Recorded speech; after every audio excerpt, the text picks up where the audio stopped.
Imagine opening your front door to two sweaty goons in knockoff tactical vests, demanding to search your house for unsecured firearms under some made-up HOA rule, while the Florida sun bakes them like overcooked sausages.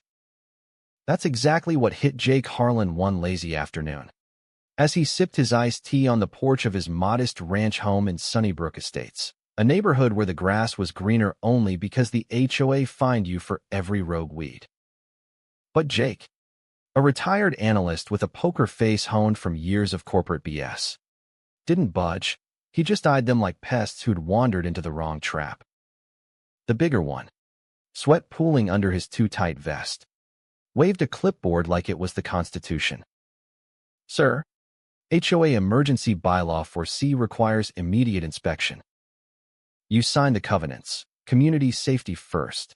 His partner, a jittery kid barely old enough to shave, fidgeted with an empty holster, looking ready to bolt.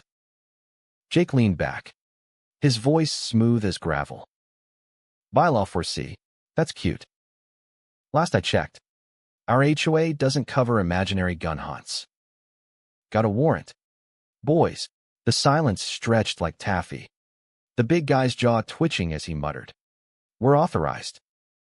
Protocol. Jake smelled the bluff from a mile away. This reeked of Brenda Wilkins, the HOA president who'd been gunning for him since he called out her bogus fence height rule at the last meeting.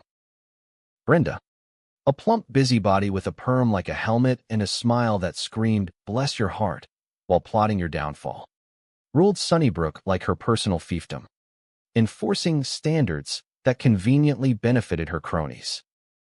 But Brenda wasn't done. Whispers spread like wildfire. Jake was unstable, a hoarder with dangerous hobbies. Neighbors side-eyed him at the mailbox, murmuring about community threats. Jake stayed silent, watching from his window as a dead raccoon appeared on his driveway. Brenda's juvenile warning, no doubt.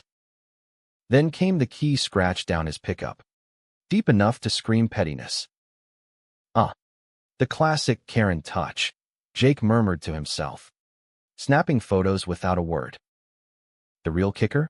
A shady van parked down the block, its driver peeking through binoculars like a bad spy thriller. Jake strolled over with a soda, tapping the window. "Thirsty work? Tailing folks for HOA drama? Tell Brenda her surveillance budget's showing.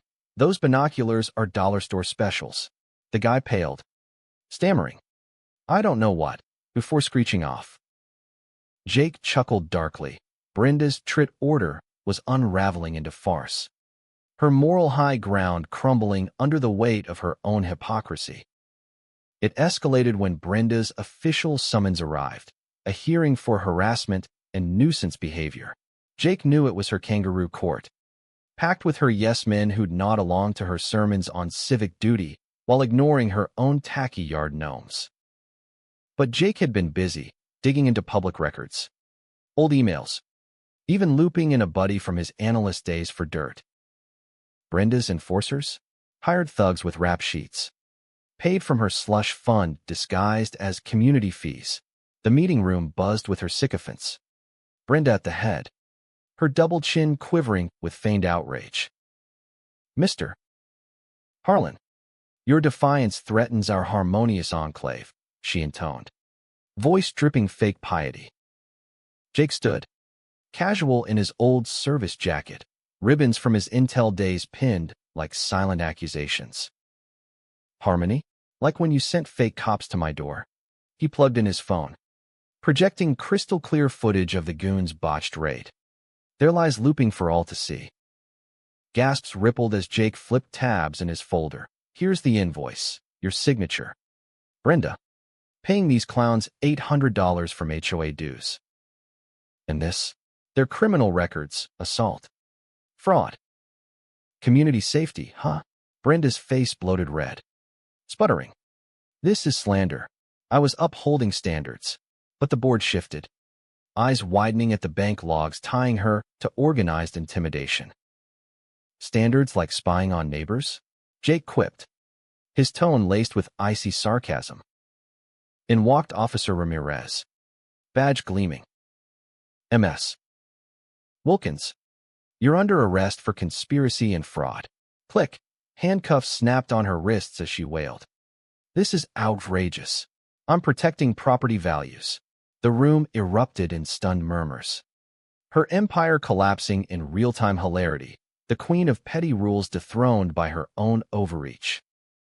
In the aftermath, Sunnybrook breathed easier. The HOA reformed. Fines dropped. And folks nodded at Jake with grudging respect. No more whispered smears. His defiance became the neighborhood's wake-up call. But here's the kicker. Was Brenda the real villain for enforcing order at any cost? Or was Jake wrong for not just rolling over to keep the peace?